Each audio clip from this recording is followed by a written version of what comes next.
ಋತು ಹರಿತಕಿ ಎಂದರೆ ಪ್ರತಿಯೊಂದು ಋತುವಿನಲ್ಲಿ ನಮ್ಮ ಆರೋಗ್ಯವನ್ನು ಕಾಪಾಡಿಕೊಳ್ಳಲು ನಾವು ಈ ಹರಿತಿಕೆಯನ್ನು ಹೇಗೆ ಸೇವಿಸಬೇಕು ಎಂದು ಹೇಳಿಕೊಡುವ ಜ್ಞಾನವೇ ಋತು ಹರಿತಕಿ ಜ್ಞಾನ. ಇದನ್ನು ತಗೊಳ್ಳೋದ್ರಿಂದ ನಮಗೆ ವರ್ಷವಿಡೀ ಚೈತನ್ಯ ಹಾಗೂ ಸ್ಫೂರ್ತಿ ಇರ್ತದೆ. ಯಾವುದೇ ಕಾಯಿಲೆಗಳು ಬರದಾಗೆ ತಡೆಗಟ್ತದೆ.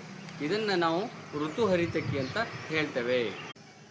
ಋತು ಹರಿತಕಿ ಎಂದರೆ ಪ್ರತಿಯೊಂದು ಋತುವಿನಲ್ಲಿ ನಮ್ಮ ಆರೋಗ್ಯವನ್ನು ಕಾಪಾಡಿಕೊಳ್ಳಲು ನಾವು ಈ ಹರಿತಿಕೆಯನ್ನು ಹೇಗೆ ಸೇವಿಸಬೇಕು ಎಂದು ಹೇಳಿಕೊಡುವ ಜ್ಞಾನವೇ ಋತು ಹರಿತಕಿ ಜ್ಞಾನ.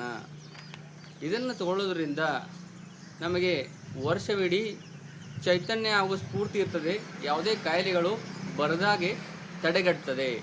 ಇದನ್ನು ನಾವು ಋತು ಹರಿತಕಿ ಅಂತ ಹೇಳ್ತೇವೆ.